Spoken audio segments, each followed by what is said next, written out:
আয় আমার রব, এই রবি আমার সব, দামে দামে তুন মনে তারি অনুভব। তোমার দুনিয়াতে আমি যেদিকে তাকাই, অথই নিয়ামতে ডুবে আছি সবাই। পাক পাখালির গানে শুনি তসবি কলো রব, তসবি কলো রব, আল্লাহ আমার রব, এই রবি। আসসালামু আলাইকুম প্রিয় দর্শক, আপনারা যারা দেশে আছেন প্রবাসে, সবাইকে জানাই অনেক অনেক প্রীতি ও শুভেচ্ছা। শুরু হলো আনটিভি আয়োজিত এবং লাভ হলো নিবেদিত জুমাবারের লাইভ অনুষ্ঠান আপনার জিজ্ঞাসা। আপনাদের সাথে আছে আমি জাইনুল আবেদিন আজাদ, আর আপনাদের মনে জাগা প্রশ্নের জিজ্ঞাসার সরাসরি জবাব দিচ্ছেন বিশিষ্ট আলেম ডক্টর মোহাম্মদ সাইফুল্লাহ। আসসালামু আলাইকুম ওরহমতুল্লাহি ওয়া বারাকাতুহু।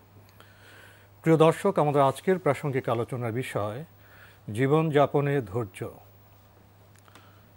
চলুন তাহলে জিজ্ঞাসার আলোকিত ভুবনে আমরা প্রশ্ন নিচ্ছি। আসসালামু আলাইকুম প্রিয় দর্শক, পরিচয় দিয়ে প্রশ্ন করুন। ওয়ালাইকুম আসসালাম, আমি নার্গিস বলছি। জি বলুন। প্রথম প্রশ্ন হলো, কবরের আযাব যে হয়, এই কবরের আযাবের জন্য এক্সট্রা কোনো 2 রাকাত নামাজ আছে? আমাদের একজন আপা তালিমে যায়, সেখান থেকে সে নাকি জানিয়েছে, বইও আছে যে এক্সট্রা 2 রাকাত সালাত আদায় করতে হয় কবরের আযাব যাতে না হয়, এই কারণে। তাই আমি বলছি যে না, এটা তো নফল নামাজে দোয়া করে কিংবা 5 ওয়াক্ত সালাতে দোয়া হয়, আমি তো এখানে দোয়া করলেই হয়, তা কি না এক্সট্রা 2 রাকাত নামাজ আছে? আপনার আর কোনো প্রশ্ন আছে? আপনার আর কোনো প্রশ্ন আছে? না না, ধন্যবাদ আপনাকে। প্রশ্ন তো পেয়েছি? জি, প্রশ্ন পেয়েছি। তিনি যে প্রশ্নটি করেছেন যে কবরের আযাব থেকে মুক্তির জন্য, পরিত্রাণ লাভ করার জন্য এক্সট্রা 2 রাকাত নামাজ পড়ার বিষয়টি আছে কিনা। না, এর জন্য ভিন্ন সালাতের কোনো বিধান নেই যে ভিন্ন সালাত আদায় করতে হবে। তবে রাসূলুল্লাহ সাল্লাল্লাহু আলাইহি ওয়াসাল্লাম প্রায় প্রত্যেকটি সালাতেই আল্লাহ নবী সাল্লাল্লাহু আলাইহি ওয়াসাল্লাম তাশাহুদের পরে যে মাসুরাতগুলো পড়তেন, যে সমস্ত দোয়াগুলো পড়তেন, সেই দোয়াগুলোর মধ্যে এটা একটা ছিল, আল্লাহুম্মা ইন্নী আউযুবিকা মিন আযাবিল কবর। হে আল্লাহ, আমি আপনার কাছে আশ্রয় প্রার্থনা করছি মিন আযাবিল কবর, কবরের আযাব থেকে। সুতরাং এখান থেকে বোঝা যায় যে আল্লাহ রাব্বুল আলামিনের কাছে কবরের আযাব থেকে আশ্রয় প্রার্থনা করার বিষয়টি সহিহ হাদিস দ্বারা সাব্যস্ত হয়েছে। এমন অবশ্য একটি রিওয়ায়াত রয়েছে, সেটি হচ্ছে কেউ যদি সূরাতুল মুলক, কোরআনে কারীমের এই সূরা যদি কেউ নিয়মিত তেলাওয়াত করে থাকে, তাহলে সেই কবর আযাব থেকে পরিত্রাণ লাভ করতে পারবে। সুতরাং এক্ষেত্রে সূরাতুল মুলক তেলাওয়াত করা যেতে পারে, এটাও সহিহ রিওয়ায়াতের মাধ্যমে সাব্যস্ত হয়েছে। আর রাসূলুল্লাহ সাল্লাল্লাহু আলাইহি ওয়াসাল্লাম যে দোয়া শিক্ষা দিয়েছেন, সেটাও সহিহ রিওয়ায়াতের মাধ্যমে সাব্যস্ত হয়েছে। কিন্তু ভিন্ন 2 রাকাত কবর আযাব থেকে পরিত্রাণের জন্য সালাত, এটি কোনো রিওয়ায়াতের মাধ্যমে সাব্যস্ত হয়নি, এই ফরম্যাটে নেই। জি, আমরা জানলাম। প্রিয় দর্শক, প্রশ্ন নিচ্ছি। আসসালামু আলাইকুম, পরিচয় দিয়ে প্রশ্ন করুন। আমি আরিফ চিটাগং থেকে বলতেছি। জি বলুন। আমার প্রশ্ন হলো, ধৈর্য আমরা কিভাবে ধারণ করতে পারি? আমরা রাগকে কিভাবে কন্ট্রোল করতে পারি? জি রাগ যদি উঠে আমি কিভাবে করে কন্ট্রোল করতে পারি? জি। আর কি দোয়া আছে? আর দ্বিতীয় প্রশ্ন, আমি গোসল ফরজ অবস্থায় কি দরুদ শরীফ পড়া যাবে? এবং যে কোনো দোয়া আর কি, কোন অবস্থায়? গোসল ফরজ অবস্থায়। আচ্ছা আচ্ছা। আসসালামু আলাইকুম ওয়া রাহমাতুল্লাহ, জাযাকাল্লাহু খাইরান, আহসানাল জাযা। ধন্যবাদ আপনাকে, আপনি খুব সুন্দর প্রশ্ন করেছেন। ধৈর্য ধারণ কিভাবে করবেন, কিভাবে রাগকে নিয়ন্ত্রণ করবেন? আসলে ধৈর্য একটি গুরুত্বপূর্ণ বৈশিষ্ট্য, সিফাত। এর গুরুত্ব এত বেশি যে গুরুত্বের কারণে আল্লাহ সুবহানাহু ওয়া তাআলা কোরআনে কারীমের মধ্যে বিশেষ যে সাহায্যের কথা ধৈর্যশীলদের জন্য বলেছেন, ইন্নাল্লাহা মা'আস সাবিরিন, আল্লাহ তাআলা ধৈর্যশীলদের সাথে আছেন। এটা বিশেষ সাহায্য, কত বড় কথা! আল্লাহর পক্ষ থেকে এটা হলো বিশেষ সাহায্য। তাই ধৈর্যের বিষয়টি অত্যন্ত গুরুত্ব দিয়ে বুঝতে হবে। এই বৈশিষ্ট্যটা অর্জন করার পদ্ধতি হচ্ছে নিজেকে, নিজের যেই প্রবৃত্তি বা ইগো আছে, নিজের যেই কামনা বাসনা আছে, সেটাকে পরিপূর্ণরূপে নিজের নিয়ন্ত্রণে নিয়ে আসা। এটা হলো ধৈর্যের প্রকৃত পরিচয়।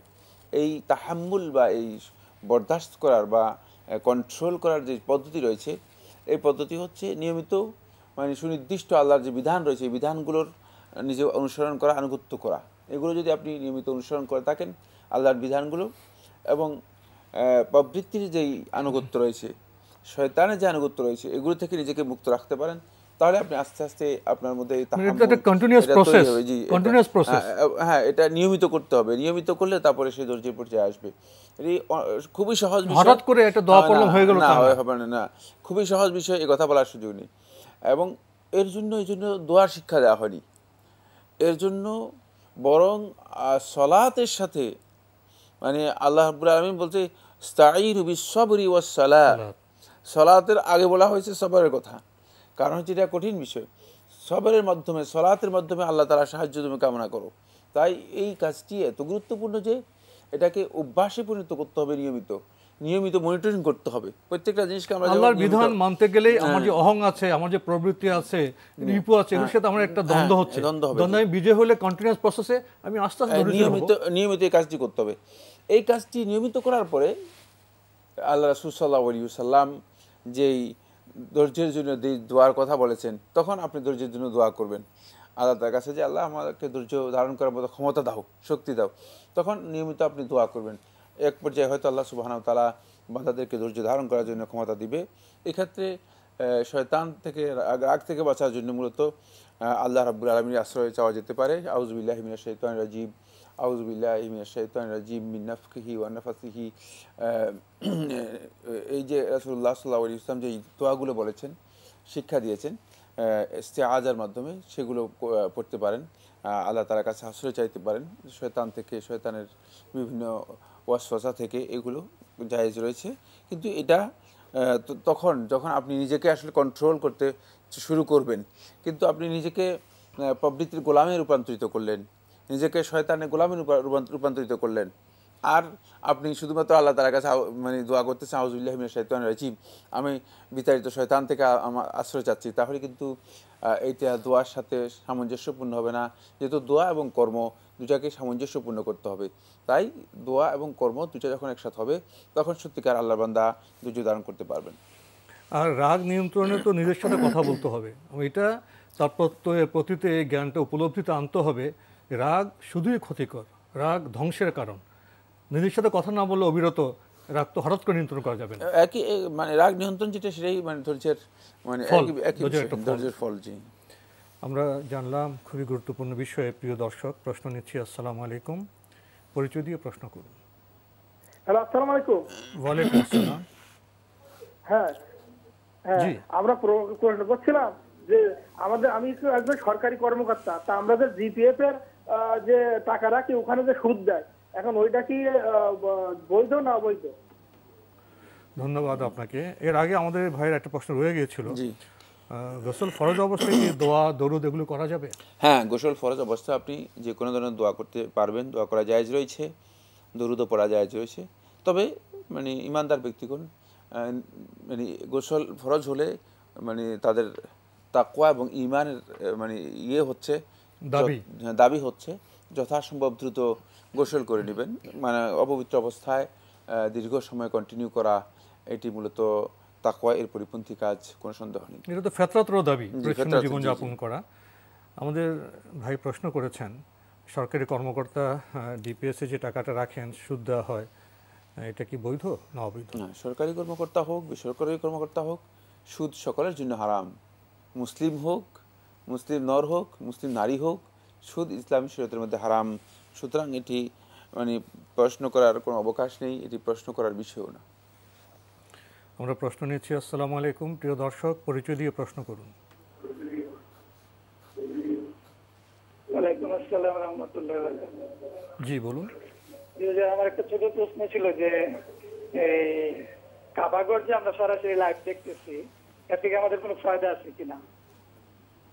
জি, ধন্যবাদ আপনাকে। পেয়েছেন তো প্রশ্ন? হ্যাঁ, প্রশ্ন পেয়েছি। এভাবে বলেছেন যে আমরা কাবাগর যে লাইভ দেখছি, এতে আমাদের ফায়দা কি আছে? ফায়দা বলতে শুধুমাত্র অনুভূতি, আবেগ তৈরি ছাড়া আর কিছুই নেই। হয়তো হতে পারে যে কোনো বন্ধু অথবা কোনো ভাই আল্লাহর ঘরকে দেখলে তার অন্তরের মধ্যে একটা পরিবর্তন আসতে পারে, একটা অনুপ্রেরণা তৈরি হতে পারে, হ্যাঁ, একটা অনুভূতি তৈরি হতে পারে। হজ উমরা না করলে হজ উমরা করার প্রতি একটা আগ্রহ তৈরি হতে পারে। এছাড়া এমনি এর জন্য সুনির্দিষ্ট কোনো সওয়াব হাদিস দ্বারা সাব্যস্ত হয়নি। এবং কাবা শরীফ লাভ দিতে গেলে সেখানে কোরআন তেলাওয়াতও করা হয়। যদি আমি কোরআন তেলাওয়াতটা শুনি এবং একটা দিনী পরিবেশে আমার মধ্যে যদি দিনের চর্চার একটা আবেগ জাগে, ফায়দা তো হয়।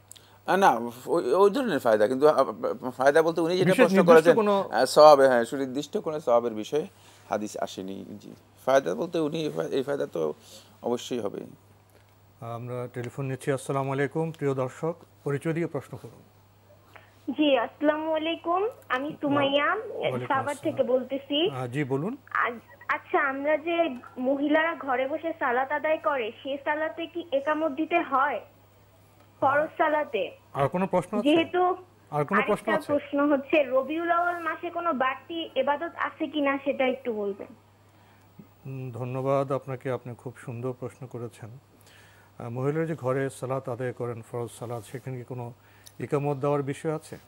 ঘরে যদি একাকী সালাত আদায় করে থাকেন, তার ইকামত দেওয়াটা সুন্নাহ, তিনি দিতে পারেন, না দিলেও কোনো অসুবিধা নেই, তার সালাত হয়ে যাবে। যদি দেন তাহলে ভালো, কোনো সন্দেহ নেই, কিন্তু না দিলেও কোনো অসুবিধা নেই।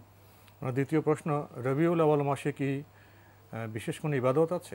না, রবিউল আউয়াল মাসে সুনির্দিষ্টভাবে বিশেষ কোনো ইবাদত নেই। শুধুমাত্র এই রবিউল আউয়াল মাসের যারা নিয়মিত আইয়ামুল বিদ সিয়াম পালন করে থাকেন, 13, 14, 15 এই সিয়াম পালন করতে পারেন। আর এছাড়া সোমবার বৃহস্পতিবারে যারা নিয়মিত সিয়াম পালন করে থাকেন, তারা সোমবার এবং বৃহস্পতিবার সিয়াম পালন করতে পারেন। আর এছাড়া আর কোনো ধরনের সুনির্দিষ্ট কোনো ইবাদত রবিউল আউয়াল মাসে হাদিস দ্বারা সাব্যস্ত হয়নি। তো রবিউল আউয়াল মাসে কি আমরা নবী সাল্লাল্লাহু আলাইহি ওয়াসাল্লামকে জানার জন্য, তাকে বোঝার জন্য সময় ব্যয় করতে পারি বিশেষভাবে?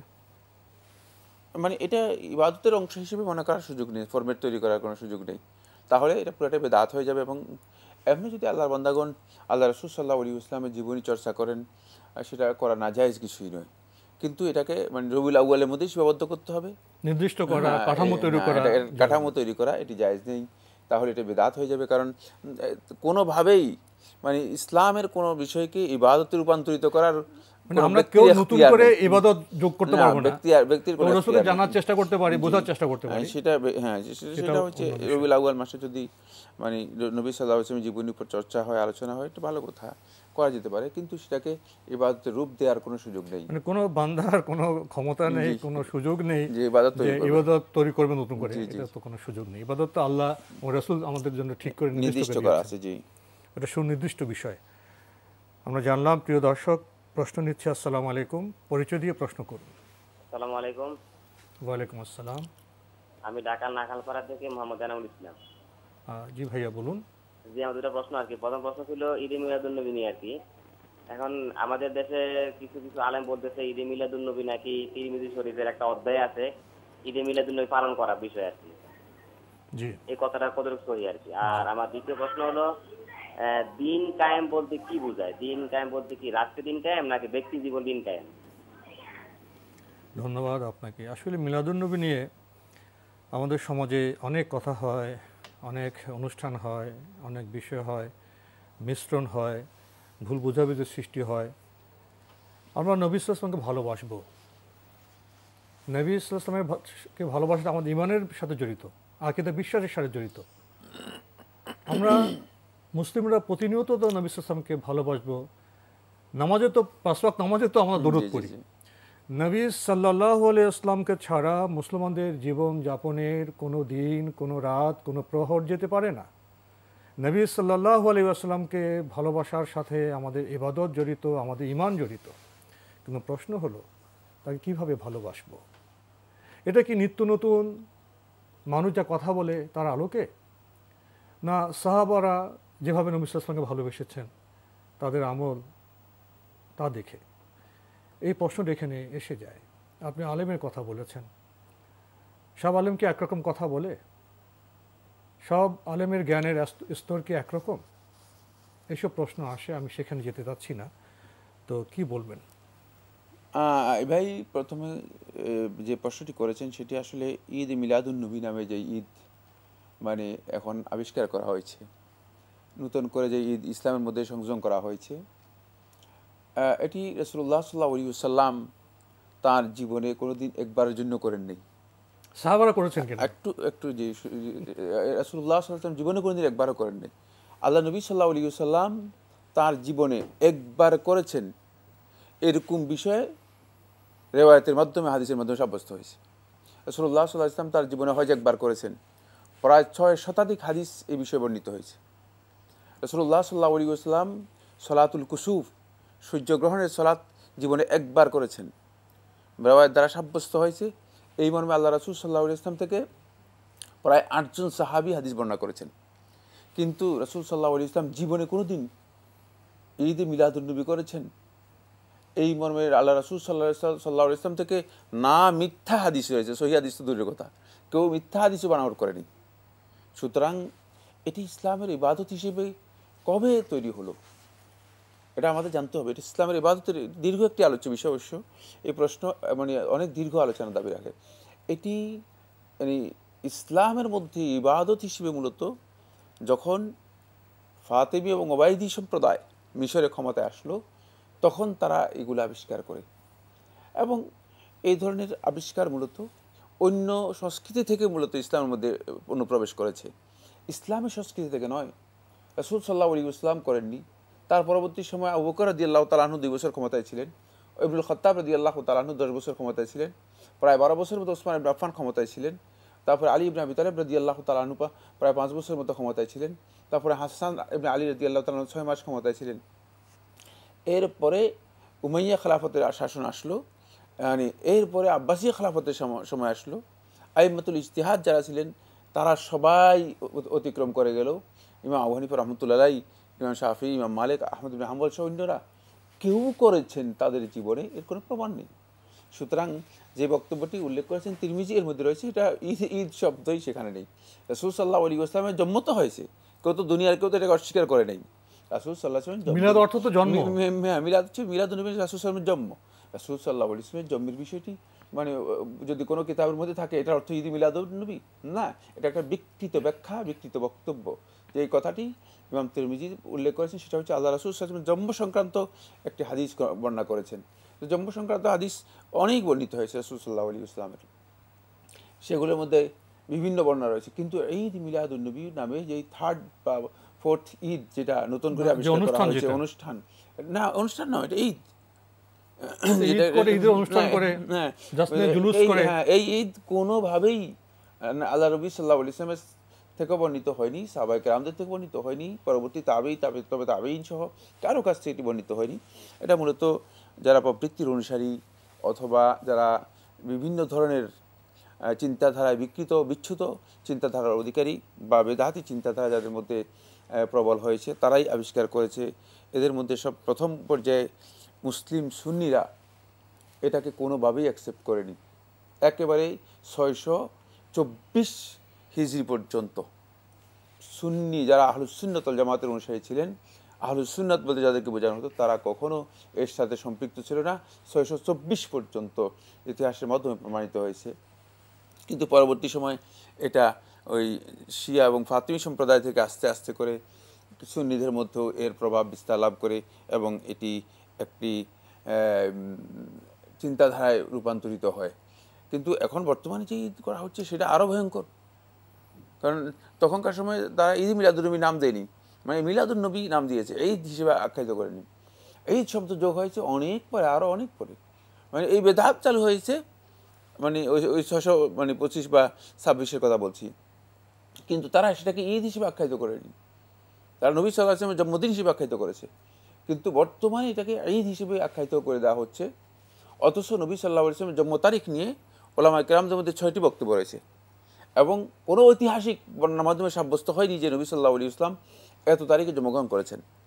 যে রেওয়ায়েতগুলো রয়েছে সবগুলো রেওয়ায়েতকে গবেষণা করার পরে এমন 3 জন মুহাক্কিক, মাহমুদ বাশা সহ 3 জন মুহাক্কিক আলিম বলেছেন যে মানে রাসূল সাল্লাল্লাহু আলাইহি ওয়াসাল্লামের জন্ম তারিখের ব্যাপারে, যেহেতু রাসূল সাল্লাল্লাহু আলাইহি ওয়াসাল্লাম নির্দিষ্ট করে দিয়েছেন যে সোমবারে আমার জন্ম হয়েছে, সোমবারে আমার জন্ম হয়েছে, রাসূলুল্লাহ নির্দিষ্ট করে দিয়েছেন। সোমবার হিসাব করে দেখা গিয়েছে যে সেটা 9 রবিউল আউয়াল হয়ে থাকে 571 মানে খ্রিস্টাব্দ, 571 খ্রিস্টাব্দে তারা হিসাব করে এটি বর্ণনা করেছেন। সুতরাং এ নিয়ে বিতর্ক রয়েছে। বাকি রবিউল আউয়াল মাসের 12 তারিখ আল্লাহ রাসূল সাল্লাল্লাহু আলাইহি ওয়াসাল্লাম ওয়াফাত হয়েছে, এই মাসআলার মধ্যে কোনো খেলাফ নেই, দ্বিমত নেই। সুতরাং এটাকে কি ঈদ হিসেবে গ্রহণ করবে মুসলিমরা, নাকি মুসলিমরা আল্লাহ রাসূল সাল্লাল্লাহু আলাইহি ওয়াসাল্লামের তিরোধানের কারণে, ইন্তেকাল কারণে মুসলিমরা এটাকে তাদের জন্য বড় ধরনের একটা শিক্ষার বিষয় হিসেবে গ্রহণ করবে? নবী সাল্লাল্লাহু আলাইহি ওয়াসাল্লাম তখন এই বিষয়টি ছিল, এত বেদনার বিষয় ছিল যে সাহাবায়ে কেরাম মানে অবস্থা এমন হয়েছে যে আল্লাহ রাসূল সাল্লাল্লাহু আলাইহি ওয়াসাল্লাম মৃত্যুটাকে মেনে নিতে, মানে ভালোবাসার কারণে মৃত্যুটাকে মেনে নিতে পর্যন্ত সাহাবায়ে কেরাম তাদের মনোজগতে একটা বিশেষ অবস্থা সৃষ্টি হয়েছিল, সাহাবায়ে কেরাম রাজি হচ্ছিলেন না, যে এত বেশি তাদের উপর আঘাত আসছিল। তো এখন এটাই চিন্তা করতে হবে, সত্যিকার যারা এটাকে খুশির দিন, ঈদের দিন হিসেবে গ্রহণ করেছেন, তারা মূলত একটা বিকৃত চিন্তার অধিকারী, যেহেতু এই তারিখে সমস্ত ওলামায়ে কেরামের ঐক্যমতে আল্লাহ নবী সাল্লাল্লাহু আলাইহি ওয়াসাল্লাম ইন্তেকাল হয়েছে। বিষয়টা আসলে মুসলিম উম্মার জন্য খুবই গুরুত্বপূর্ণ। এখন মিলাদুন নবীকে কেন্দ্র করে আমাদের সম্মানিত আলেম সমাজের মধ্যে প্রধানত দুই রকমের বক্তব্য পাওয়া যাচ্ছে। সব মুসলিম ভাইকে আমরা ভালোবাসি, সম্মান করি। এখন যে দুটি বিষয়ে এইভাবে এসে যায়, কেউ কেউ প্রশ্ন করেন যে মিলাদুন নবী করলে অসুবিধা কী? আমরা সেখানে তো নবী ইসলামকে ভালোবাসার কথা বলি, আমরা দরুদ পড়ি, আমরা একটু আনন্দ উচ্ছ্বাস প্রকাশ করি, এতে ক্ষতি কী? একটা এরকম বক্তব্য আসে। আবার অপরপক্ষে বক্তব্য আসে, এ সমস্ত নতুন বিষয় করতে গিয়ে নবী ইসলামকে ভালোবাসার যে মূল তরিকা, যে মানহাজ, সেখানে বিচ্ছিন্ন হয়ে যাচ্ছে। এই দুই ধরনের বক্তব্য আসে। এখন সাধারণ মানুষ কী করবে, কোন পথে যাবে? কোনো সন্দেহ নেই, মানুষ থেকে কোন পথে যাবে সেটা আল্লাহ রাসূল সাল্লাল্লাহু আলাইহি ওয়াসাল্লাম বলে দিয়েছেন, যে একটাই পথ, মা আনা আলাইহি আল ইয়াউম ওয়া আসহাবি, আজকের এই দিনে আমি এবং আমার সাহাবীরা যেই কর্মনীতির উপর আছি, এই কর্মনীতির উপর যারা থাকবে তারাই হেদায়েত প্রাপ্ত হবে। সবাই, আপনি একটি জিনিস খেয়াল রাখবেন, সবাই কিন্তু জান্নাতে যাবে না। সুতরাং এদের পার্সেন্টেজটা হিসাব করে নিতে হবে। পার্সেন্টেজ এত কম যে 73 এর মধ্যে 1, 73 এর মধ্যে 1 নবী সাল্লাল্লাহু আলাইহি ওয়াসাল্লামের পার্সেন্টেজ উল্লেখ করেছেন। হ্যাঁ, মুসলমানদের না, মুসলিম এই 73, হ্যাঁ মুসলিম যারা বাহিরের নয়। সুতরাং এই 73 এর মধ্যে একজন, বাকি 72 জনই জাহান্নামে যাবে। তারা এই মানহাজটা তাদের জানতে হবে, কারণ ইবাদতের মানহাজ এটি। নবী সাল্লাল্লাহু আলাইহি ওয়াসাল্লামকে সাহাবায়ে কেরাম ভালোবেসেছেন, কিন্তু এই কাজ করেননি। কিভাবে ভালোবেসেছেন জানতে হবে আমাদের। হ্যাঁ, তাদের পদ্ধতি কি ছিল ভালোবাসার? সাহাবায়ে কেরামের পর তাবেঈনগণ ভালোবেসেছেন, তবে তাবেঈনগণ ভালোবেসেছেন এই উম্মতের জীবনে রবিউল আউয়াল মাস একবার দুইবার নয়, যে আল্লাহ রাসূল সাল্লাল্লাহু আলাইহি ওয়াসাল্লামের জীবদ্দশায়, রাসূল সাল্লাল্লাহু আলাইহি ওয়াসাল্লামের জীবদ্দশায় রবিউল আউয়াল মাস এসেছে অন্তপক্ষে 22 বার, কিন্তু রাসূল সাল্লাল্লাহু আলাইহি ওয়াসাল্লাম একবারের জন্য তো বলে নাই যে মানে রবিউল আউয়াল মাস এসেছে তোমরা এই কাজ করো, এটা তো রাসূল সাল্লাল্লাহু আলাইহি ওয়াসাল্লাম বলেন নাই। সুতরাং রাসূল সাল্লাল্লাহু আলাইহি ওয়াসাল্লামের কর্মনীতি বাদ দিয়ে, রাসূল সাল্লাল্লাহু আলাইহি ওয়াসাল্লামের নির্দেশনাকে বাদ দিয়ে নিজেদের প্রবৃত্তির অনুসরণ করার বিষয়টি ইসলামের সামান্যতম কোনো সুযোগ নেই, বরং এটাকে রাসূল সাল্লাল্লাহু আলাইহি ওয়াসাল্লাম বলেছেন এটি বিদআত। মান আহদাসা ফি আমরিনা হাযা মা লাইসা মিনহু ফাহুয়া রাদ্দুন, যে আমাদের দ্বীনের মধ্যে নতুন কিছু আবিষ্কার করলো, তার এই বিষয়টি আল্লাহ তাআলার কাছে প্রত্যাখ্যাত, গ্রহণযোগ্য নয়, কারণ এটা আমাদের নির্দেশনার বাইরে। আলোচনায় আরো অনেক বিষয় ছিল, কিন্তু আমাদের প্রশ্ন যেতে হবে। আসসালামু আলাইকুম, প্রিয় দর্শক, পরিচয় দিয়ে প্রশ্ন করুন। জি, আসসালামু আলাইকুম। ওয়ালাইকুম আসসালাম। জি, আমি কামরুল ইসলাম শাহিন, শান্তিনগর থেকে বলছি। জি বলুন। ভাইয়া, আমাদের একটু পারিবারিক, স্বামী স্ত্রীর পারিবারিক সম্পর্ক সমস্যা চলছে, খুব ভয়াবহ অবস্থা। তো এর আগে ইতিমধ্যে মানে আপনাদের হুজুর আনোয়ার সাহেবের মাধ্যমে ডক্টর প্রফেসর জাকারিয়া হুজুরের কাছে গিয়েছিলাম, ওখানে কথা হয়েছিল। দেন তারপর উনি আমাদের দুজনকে মিলিয়ে দিয়েছিলেন।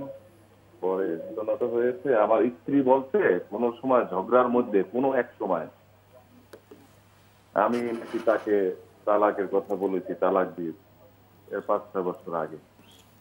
ঠিক আছে, তো আমার সেটা মনে নাই, ঝগড়া রাগান্বিত অবস্থায়, উত্তেজিত অবস্থা আমি বলছি কিনা, আমি বলছি আমার মনে নাই, আমি বলতেও পারি।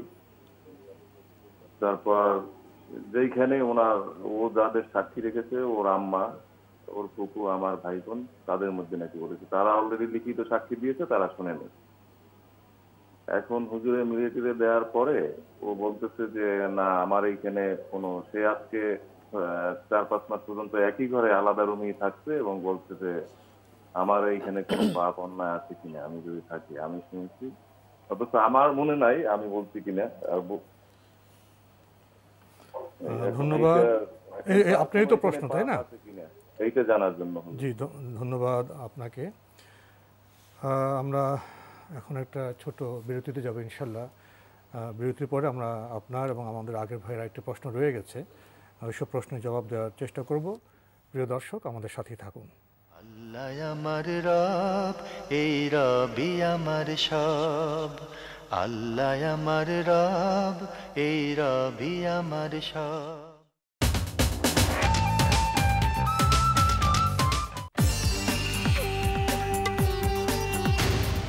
চকলেটের পুরো কোটিং এর ভিতর আইসক্রিম বার আর caramel ripple. Lovello choco blast, ভিতরে উথাল পাথাল। 1 লিটারের দামে 4টি ফ্লেভারে 250 মিলি কাপল টাপ। পকেটে এক্সট্রা প্রেশার নেবেন না। Lovello ice cream, beats of my heart. বাহ, 66% বিদ্যুৎ বিল কম। Minister fridge, power saver, smart glass door আর 12 বছরের গ্যারান্টি। ম্যাগ আর পাহাড় দুইটাই কিন্তু ধরবেন সিস্টার, ওকে? ওয়াও, ছবি এখন আপলোড দিলেই খালি লাইক পড়তেই থাকবে। ওকে, সমস্যা কি? ফেসবুকে দেখি ওপেন হয় না। Network problem. আমাদের তো ইন্টারনেট আছে। কেমনে? রবিতে আছেন? রবিতে নো প্রবলেম। তাই নাকি? দেশের যে কোনো প্রান্তে 4.5G এক্সপেরিয়েন্স পেতে নাম্বার না বদলে চলে আসুন দেশের 1 নম্বর 4.5G নেটওয়ার্ক রবিতে। আপনার নিকটবর্তী রবি সেবাতে গিয়ে বায়োমেট্রিক রেজিস্ট্রেশনের মাধ্যমে আজই আপনার রবি সিমটি সংগ্রহ করুন। রবি। চকলেটের পুরো কোটিং এর ভিতর আইসক্রিম বার আর caramel ripple. Lovello choco blast, ভিতরে উথাল পাথাল। ভাইয়া, আমার ছোট ভাই আমার চেয়েও বড় ফ্যান। একটু কথা বলবেন প্লিজ? এই কথা বল। আপনার অ্যাকাউন্টে পর্যাপ্ত ব্যালেন্স একটু রিচার্জ করে আসছি। থামেন, আপনার বিকাশ অ্যাপ আছে না? আছে তো। বিকাশ অ্যাপ থাকলে জায়গায় বসেই মোবাইল রিচার্জ করা যায়। অ্যাপ থেকে মোবাইল রিচার্জ অপশনে গিয়ে নিজের বা অন্য কারো নাম্বার সিলেক্ট করুন। এবার অ্যামাউন্ট পিন দিয়ে ট্যাপ করে ধরে রাখুন, রিচার্জ হয়ে গেল। সিম্পল। বিকাশ অ্যাপ, একদম সিম্পল। বাহ, 66% বিদ্যুৎ বিল কম। Minister fridge, power saver, smart glass door আর 12 বছরের গ্যারান্টি। 1 লিটারের দামে 4টি ফ্লেভারে 250 মিলি কাপল টাপ। পকেটে এক্সট্রা প্রেশার নেবেন না। Lovello ice cream, beats of my heart. বাহ, 66% বিদ্যুৎ বিল কম। Minister fridge, power saver, smart glass door আর 12 বছরের গ্যারান্টি। চকলেটের পুরো কোটিং এর ভিতর আইসক্রিম বার আর caramel ripple. Lovello choco blast, ভিতরে উথাল পাথাল। বাহ, 66% বিদ্যুৎ বিল কম। Minister fridge, power saver, smart glass door আর 12 বছরের গ্যারান্টি। Buffering, always suffering. রবিতে আসেন। রবিতে no problem. Buffer free HD video experience করতে নাম্বার না বদলে চলে আসুন রবিতে। স্ট্রবেরির সাথে ভ্যানিলার ভালোবাসা আগলে রাখে মচমচে ওয়েফার। স্ট্রনিলা, চকোনিলা, ভ্যানিলা কোন, আরও আছে মিনি কোন। বাহ, 66% বিদ্যুৎ বিল কম। Minister fridge, power saver, smart glass door আর 12 বছরের গ্যারান্টি। চকলেটের পুরো কোটিং এর ভিতর আইসক্রিম বার আর caramel ripple. Lovello choco blast, ভিতরে উথাল পাথাল।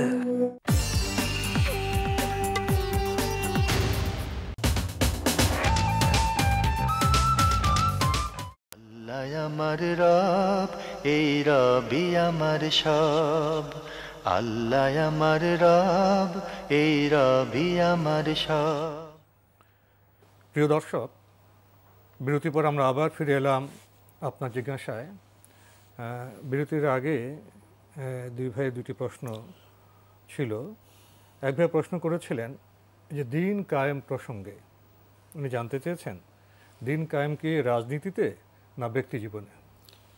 খুবই গুরুত্বপূর্ণ প্রশ্ন করেছেন। আসলে মানে দিন কায়েম এর বিষয়টি আমাদেরকে বুঝতে হবে যে নবী সাল্লাল্লাহু আলাইহি ওয়াসাল্লামের জীবনী থেকে জানতে হবে।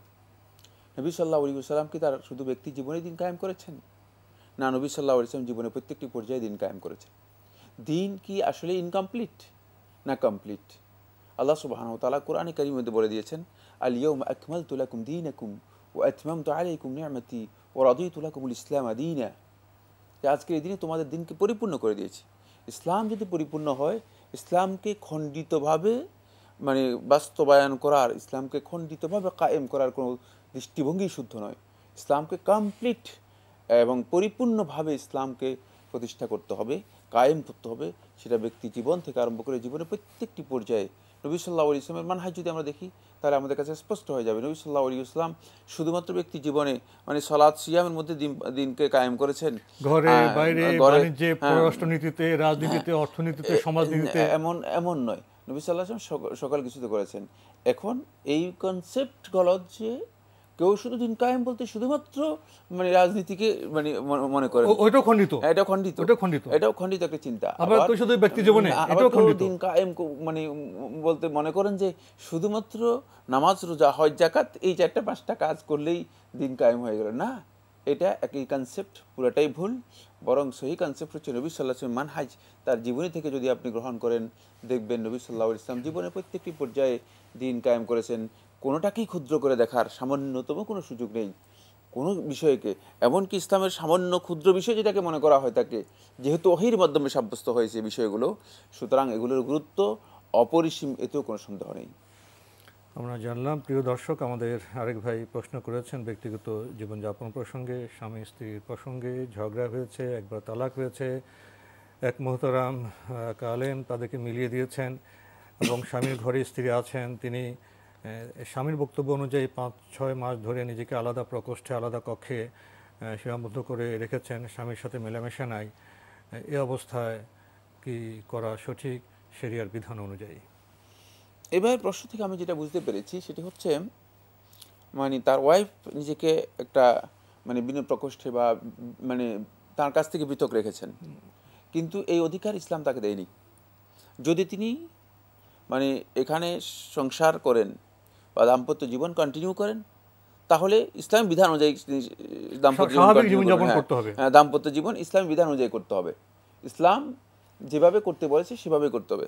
আর যদি তিনি মনে করেন যে না, আমি এখানে এই সংসার করব না, দাম্পত্য জীবন করব না, তাহলে তিনি কোর্টে গিয়ে ডিভোর্স দিয়ে তিনি ভিন্ন হয়ে যেতে পারেন।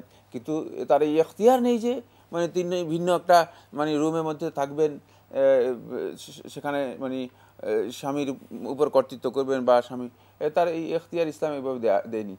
সেক্ষেত্রে মানে যথাসম্ভব দুজন সমঝোতার মধ্যে আসতে পারেন, অন্যথায় ইসলামী বিধান অনুযায়ী তিনি ডিভোর্স নিয়ে তিনি চলে যাবেন। তিনি যে কাজটি করছেন এটি ইসলামী শরীয়ত অনুযায়ী মোটেও শুদ্ধ নয়, ভুল কাজ। এবং এর কারণে তিনি আল্লাহ রাসূল সাল্লাল্লাহু আলাইহি ওয়াসাল্লাম তিন দল ব্যক্তির সালাত সিয়াম কবুল হবে না বলেছেন। তার মধ্যে এই ধরনের নারী, যেই নারী ইচ্ছাকৃতভাবে মানে রাত্রি যাপন করে অথচ তার স্বামী তার উপর অসন্তুষ্ট, তার সালাত সিয়াম কোনটাই কবুল হবে না, কোনটাই কবুল হবে না। হাদিসটাকে শেখ নাসিরুদ্দিন আলবানী রাহমাতুল্লাহ জামে সহিতে সহি বলেছেন। সুতরাং সতর্কতা অবলম্বন করতে হবে, তিনি ইসলাম সহজ করেছে। ডিভোর্স দিয়ে যদি তার পছন্দ না হয় কোনো না কোনো কারণে, তিনি ডিভোর্স নিয়ে যেতে পারেন, সেটা তার জন্য জায়েজ। প্রিয় দর্শক, আমরা জানলাম সংসারে থাকলে দাম্পত্য জীবনযাপন স্বাভাবিকভাবে করতে হবে, আর থাকতে না চাইলে স্বাধীনতা আছে, সেখানে বিচ্ছিন্ন হতে পারে। সুস্পষ্টভাবে ইসলামের বিধান মেনেই আমাদের জীবনযাপন করতে হবে। প্রিয় দর্শক, আমরা টেলিফোন নেব। আসসালামু আলাইকুম, পরিচয় দিয়ে প্রশ্ন করুন। আমি শাহিন আক্তার, রামপুরা থেকে বলছি। জি হ্যাঁ, আমার 3টা প্রশ্ন হুজুর। আমার 1 নম্বর প্রশ্ন হচ্ছে, আমার ঘরে 4 খান 5 খান কোরআন শরীফ আছে। এই কোরআন শরীফ গুলা পড়ার কেউ না, আমার মেয়েদের বিয়ে হয়ে গেছে, ওরা বড় হয়ে গেছে, ওরা অন্য জায়গায় চলে গেছে। তো আমার এই কোরআন শরীফ গুলা ঘরে থাকলে কি সমস্যা আছে নাকি কোথায় দিয়ে দেবো? মসজিদে তো দিতে পারতেছি না। আচ্ছা। আর 2 নম্বর প্রশ্ন হচ্ছে, আমি সকালবেলা ইয়াসিন সূরা, আর রহমান সূরা, জিকির আকার এগুলা পড়ি নুরানি কোরআন শরীফ থেকে, এখান থেকে পড়বো নাকি কোরআন শরীফ থেকেই পড়তে হবে? তো আর ওই নুরানি কোরআন শরীফে তো নুরানি ইয়াতে তো অনেকগুলা ইয়ে আছে, দুরুদ আছে, ওই দুরুদ গুলাও আমি পড়ি। দুরুদ গুলা পড়া ঠিক না একজনে বলছে, এটা কি কতটুকু সত্য? দুরুদ তো অনেক নকশি, দুরুদে আকবর, দুরুদে লাকি, দুরুদে হাজারি, এইগুলি আমি পড়ি, এইগুলা পড়া কি ঠিক?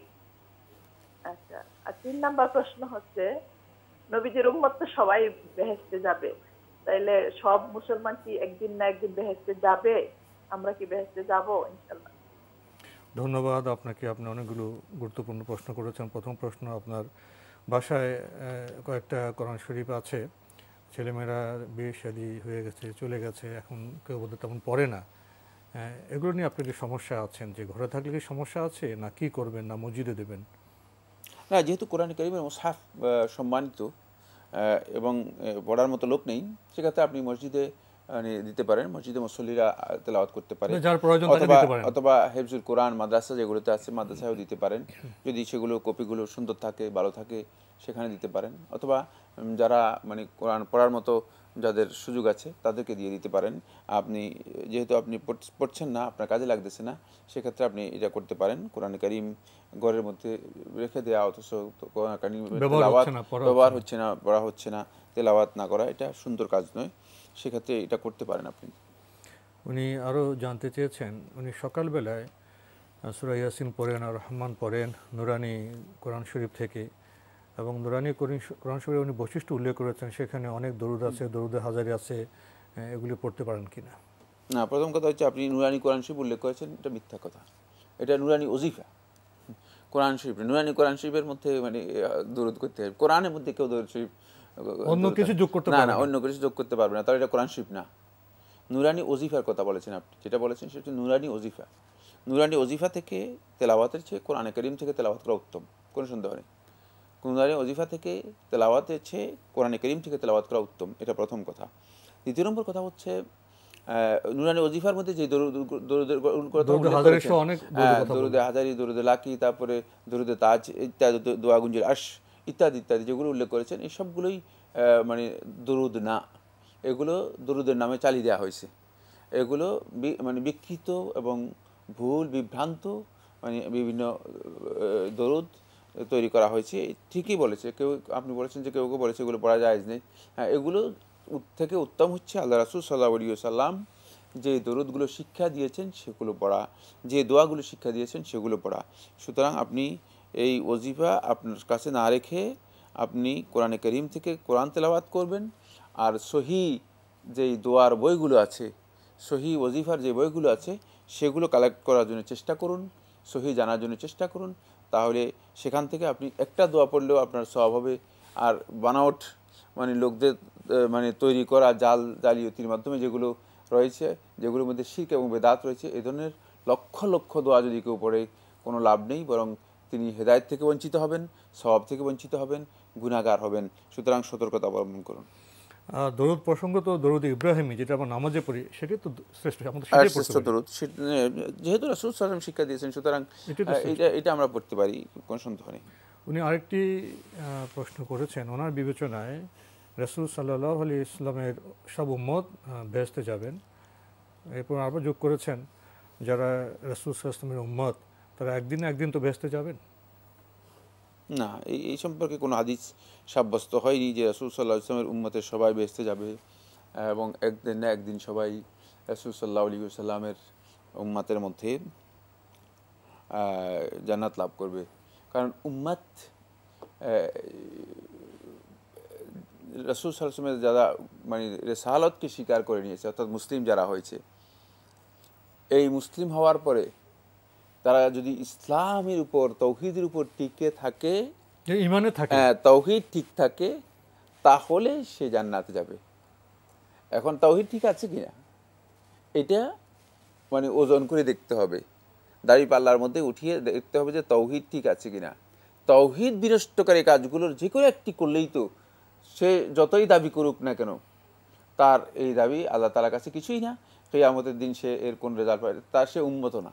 সে দাবি করতেছে উম্মাত, কিন্তু সে তো আসলে উম্মাতের মধ্যেই অন্তর্ভুক্ত হবে না। দেখেন, কিয়ামতের দিন একদল লোক মানে আল্লাহ রাসূল সাল্লাল্লাহু আলাইহি ওয়াসাল্লামের হাউদের কাছে আসবে। রাসূলুল্লাহ সাল্লাল্লাহু আলাইহি ওয়াসাল্লাম মনে করবেন যে এরাই আমার অনুসারী, হাউজে কাউসার, এরাই উসাইহাবি, যে এরা আমার সাথীরা, মানে আমার দলের লোক। রাসূল সাল্লাল্লাহু আলাইহি ওয়াসাল্লাম আনন্দিত হবেন। তখন আল্লাহ রাসূল সাল্লাল্লাহু আলাইহি ওয়াসাল্লামকে বলা হবে যে ইন্নাকা লা তাদরি মাযা আহদাসু বা'দাক, যে তুমি জানো না তোমার পরে তারা যে দিনের মধ্যে কি আবিষ্কার করেছে নতুন, এটা তোমার জানা নেই। কিভাবে দিনটাকে বিকৃত করেছে, পরিবর্তন করেছে, তোমার জানা নেই। এরা মূলত ওই সব গোষ্ঠী যারা দিনকে বিকৃত করেছে। তখন রাসূল সাল্লাল্লাহু আলাইহি ওয়াসাল্লাম বলবেন, সুহকান সুহকান লিমান গায়্যারা বা'দি, দূর হও দূর হও, যে আমার পরে আমার দিনকে পরিবর্তন করেছে, তোমরা আমার এখান থেকে সরে যাও। রাসূলুল্লাহ সাল্লাল্লাহু আলাইহি ওয়াসাল্লামের উম্মতের মধ্যেই তারা অন্তর্ভুক্ত হবে না কিয়ামতের দিন। তারা আল্লাহ নবী সাল্লাল্লাহু আলাইহি ওয়াসাল্লামের শাফাআতই লাভ করতে পারবে না। বাহ্যিকভাবে মনে হবে উম্মতই ছিল না, কিন্তু এই জন্য এখানে এই বক্তব্য সঠিক নয় যে উম্মতের সবাই, এরা উম্মতের মধ্যেই অন্তর্ভুক্ত হবে না। উম্মত আছে কিনা আগে সেটাই তো হলে তারপরে জান্নাতের বিষয় আসবে। সুতরাং এই বিষয়গুলো সত্যিকার আহলুল ইলমের কাছে আপনাদেরকে জেনে নিতে হবে যে আসলে আমরা কোন পর্যায়ে আছি। মানে আমরা কি শুধু দাবিদার মানে পর্যায়ে আছি, নাকি আমরা আসলেই উম্মত। আজকে হাজার রকমের শিরক বেদাত, এমনকি কুফরি কাজ পর্যন্ত করে মানে সমাজের মধ্যে তারা মনে করতেছে আল্লাহ রাসূল সাল্লাল্লাহু আলাইহি ওয়াসাল্লাম ভালোবাসা দেখাচ্ছি। কিভাবে, কিসের ভালোবাসা? এখানে রাসূল সাল্লাল্লাহু আলাইহি ওয়াসাল্লাম ভালোবাসার এই ফরম্যাট রাসূল সাল্লাল্লাহু আলাইহি ওয়াসাল্লাম থেকে গ্রহণ করা হয়েছে। বক্তব্যের আচরণের বিপরীতে গিয়ে কিভাবে ভালোবাসা প্রদর্শন করতে হলে তো রাসূল সাল্লাল্লাহু আলাইহি ওয়াসাল্লামের যে মানহাজ, তার যে নির্দেশনা, সেটা মানতে হবে, সেটাই সেই পদ্ধতি অনুযায়ী হতে হবে। সুতরাং এখানে এই আবেগ দিলে চলবে না যে আমরা আল্লাহ রাসূল সাল্লাল্লাহু আলাইহি ওয়াসাল্লাম উম্মত আর এমনিতেই আল্লাহ সুবহানাহু ওয়া তাআলা আমাদেরকে জান্নাতে দিয়ে দিবে, ব্যাপারটি এমন নয়। বরং তাওহীদ ঠিক থাকতে হবে।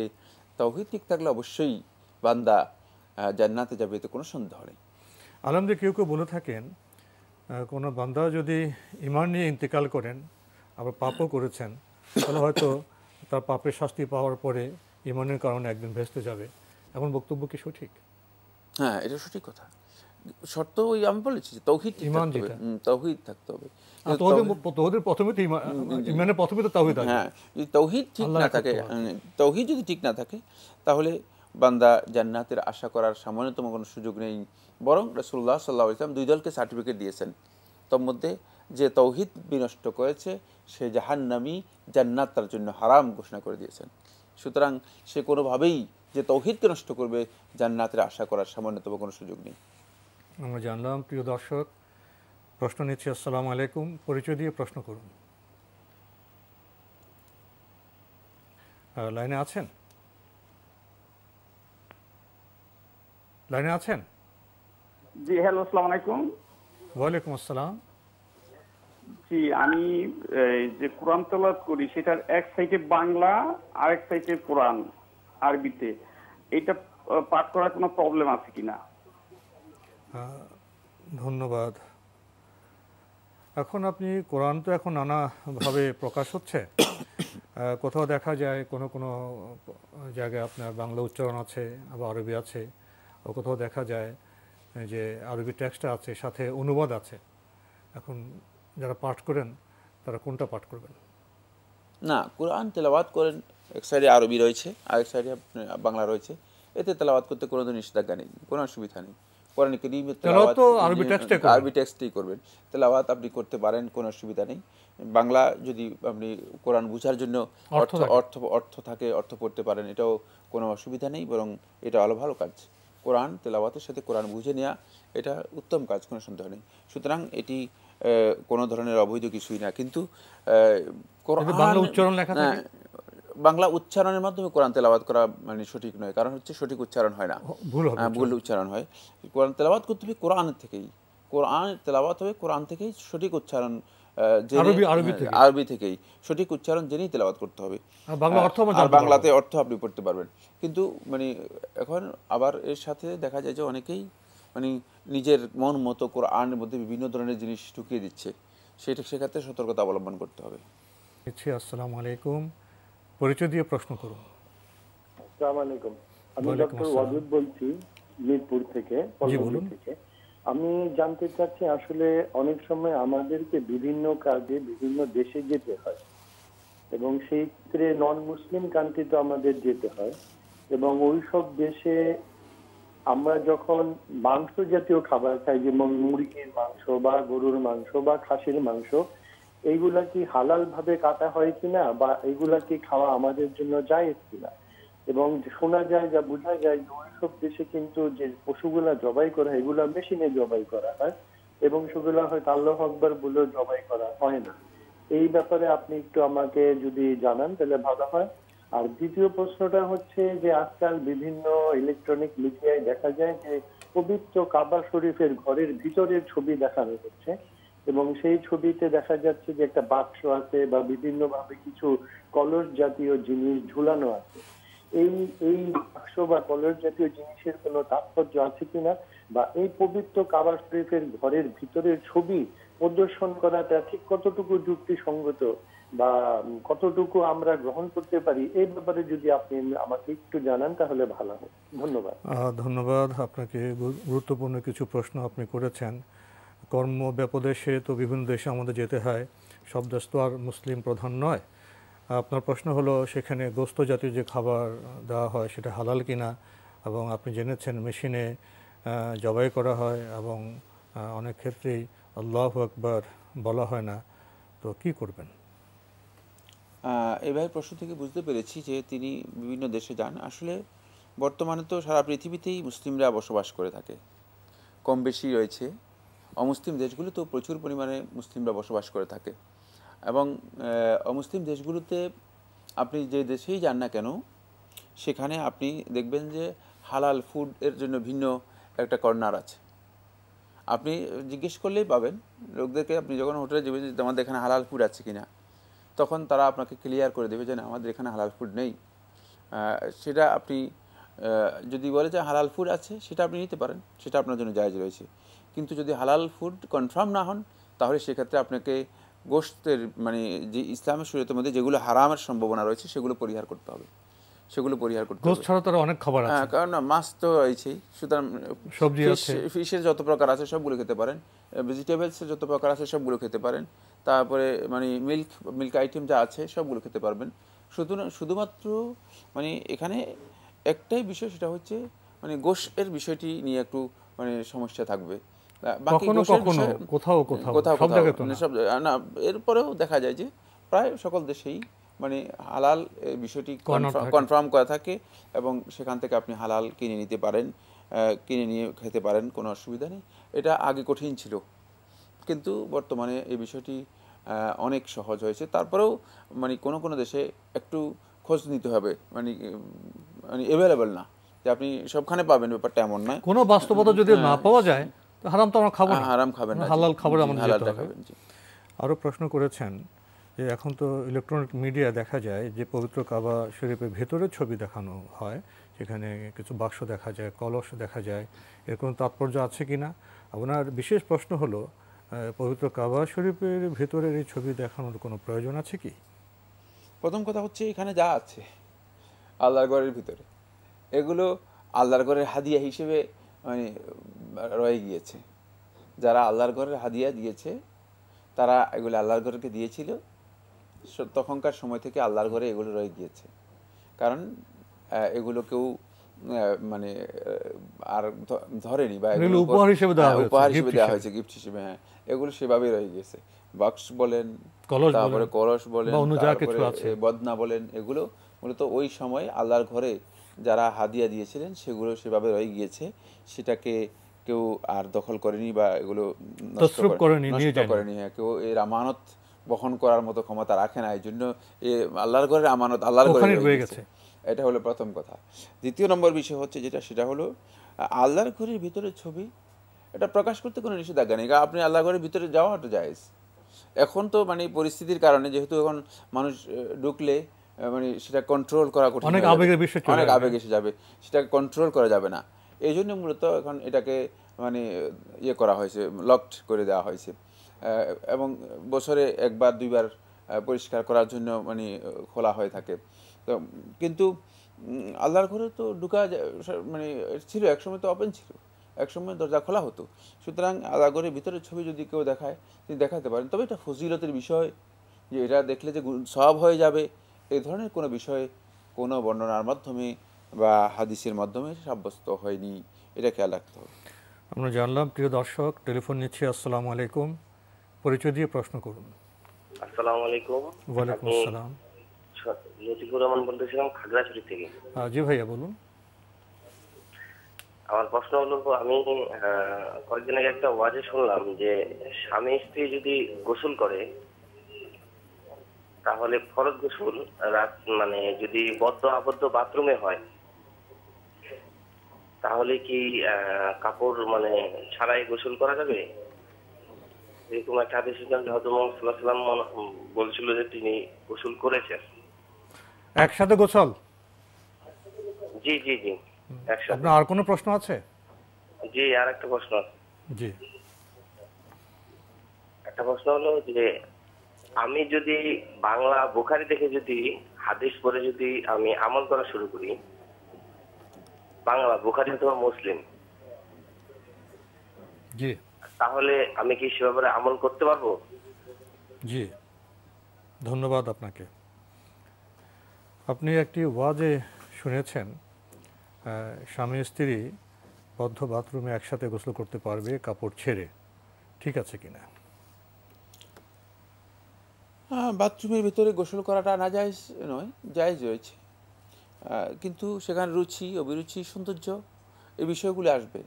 একটি হচ্ছে জায়েজ, খুবই গুরুত্বপূর্ণ একটি কথা বলি, সেটা হচ্ছে এই, যেমন যদি চাচা মারা যায়, চাচিকে বিয়ে করা জায়েজ, এর অর্থই নয় যে মানে এই ভাতিজা মানে দুনিয়ার সব বউ বাদ দিয়ে শুধু চাচিকেই বিয়ে করতে হবে, এটা কিন্তু এটা বোঝায় না।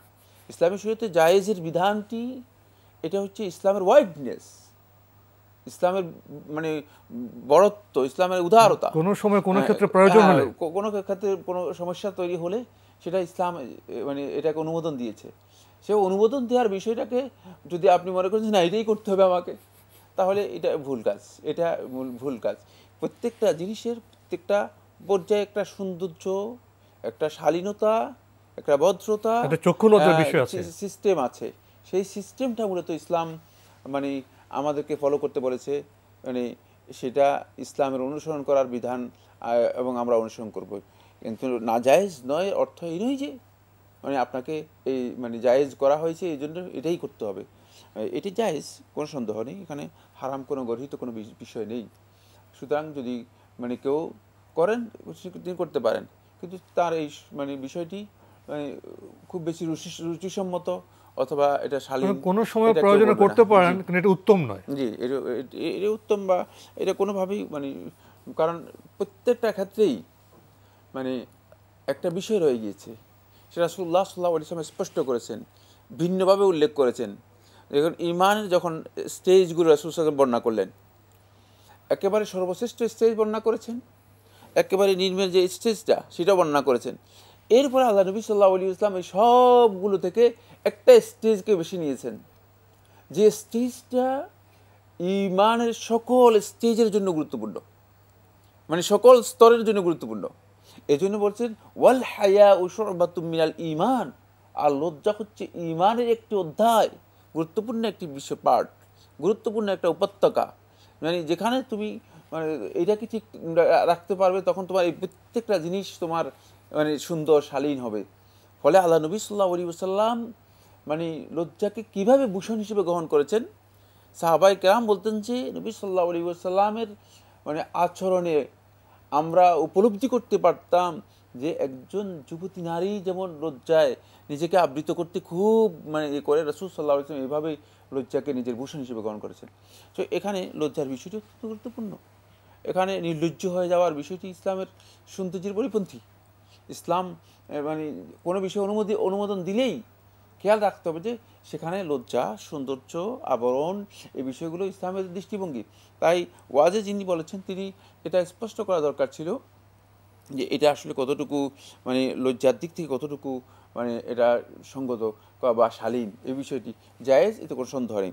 আর বাকি রাসূল সাল্লাল্লাহু আলাইহি ওয়াসাল্লাম এর যে রেওয়ায়তটি উল্লেখ করা হয়েছে, মানে এই রেওয়ায়তের মধ্যে স্পষ্ট এই কথা নেই যে আল্লাহ নবী সাল্লাল্লাহু আলাইহি ওয়াসাল্লাম সেখানে গোসল করেছেন অথচ সম্পূর্ণরূপে মানে এটাকে কি বলা হয় থাকে উলঙ্গ অবস্থায়, এই কথাটুকু সেখানে সে হাদিসের মধ্যে নেই, এই কথাটুকু সে হাদিসের মধ্যে নেই। এটা মানে এটা কেউ কেউ ইবনে হাজার আসকালানী রাহমাতুল্লাহ সহ আহলে হাদিসদের মধ্যে কেউ কেউ বলেছেন যে এই হাদিসের বর্ণনা থেকে বোঝা যাচ্ছে, এই হাদিসের বর্ণনা থেকে। আবার একদল আহলে হাদিস মুহাদ্দিসিন কেরাম বলছেন না, এই ব্যাখ্যাটুকু শুদ্ধ নয়, সঠিক নয়। সুতরাং এখানে বিতর্ক রয়েছে, হাদিসের ব্যাখ্যা নিয়েও মানে হাদিসের এই হাদিস থেকে যে সমঝ যে বুঝ গ্রহণ করা হয়েছে এটি নিয়ে আলেমদের মধ্যে বিতর্ক রয়েছে। এখানে আরেকটি প্রশ্ন এসে যায়, যদিও আমরা অনুষ্ঠান শেষ পর্যায়ে, ওয়াজে যখন এটা গণমানুষের অনুষ্ঠান, সেখানে অল্প শিক্ষিত, স্বল্প শিক্ষিত, অশিক্ষিত নানা রকমের লোকজন থাকে, সে ওয়াজ মাহফিলে বিষয় নির্বাচনের ক্ষেত্রে কি যারা মাওলানা আলেম বক্তা তাদের কি একটু সচেতন এবং সতর্ক থাকা উচিত নয়? না, যোগ্য আলেম যারা রয়েছেন তারা সব বিষয় কি তারা গণসমাবেশে বলবেন, যেখানে তারা ব্যাখ্যা করেন না, পূর্ণাঙ্গ জ্ঞানের যে বিস্তার সেটা পরিবেশন করেন না? তো আমি যে বিষয়ে বলবো, একটা বক্তব্য লক্ষ্য থাকে, প্রয়োজন থাকে, এই ক্ষেত্রে কি একটু আরো সুনির্দিষ্ট হওয়া উচিত নয়? না, কোনো সন্দেহ নেই। যারা যোগ্য আলেম, যারা সত্যিকার মানে আলেম যাদেরকে বলা হয়ে থাকে, তারা মূলত তাদের বিষয়বস্তু গোছানো হয়ে থাকে এবং সময় প্রয়োজন, পাবলিক লেভেলে কি কথা বলবে, আর মানে একাডেমিক কি ধরনের মানে গবেষণার ক্ষেত্রে কি বলবে, এগুলো ভিন্ন ভিন্ন থাকে। কিছু সংখ্যক লোক আছে মানে যত্রতত্র, এবং আপনি মানে ওয়াজদের মধ্যে অনেকে ভাবেন যে আপনি যে মানে ওয়াজটাই মনে হয় যেন ফাহিশা কথার একটা শেষ পর্যন্ত চলে আসছি।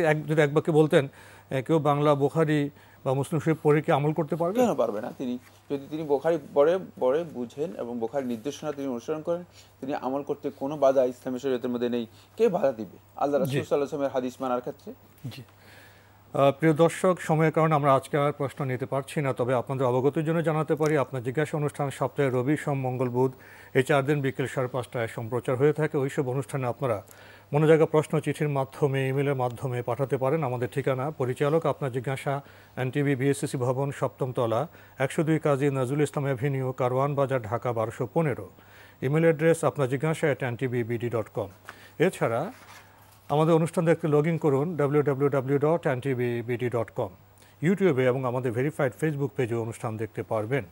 সবশেষে রয়েছে গ্রন্থ পরিচিতি। আমাদের আজকের গ্রন্থের নাম মুহাম্মদ দ্য ফাইনাল মেসেঞ্জার, সর্বশেষ নবী মুহাম্মদ সাল্লাল্লাহু আলাইহি ওয়াসাল্লামের জীবনী। মূল লেখক ডক্টর মাজেদ আলী খান।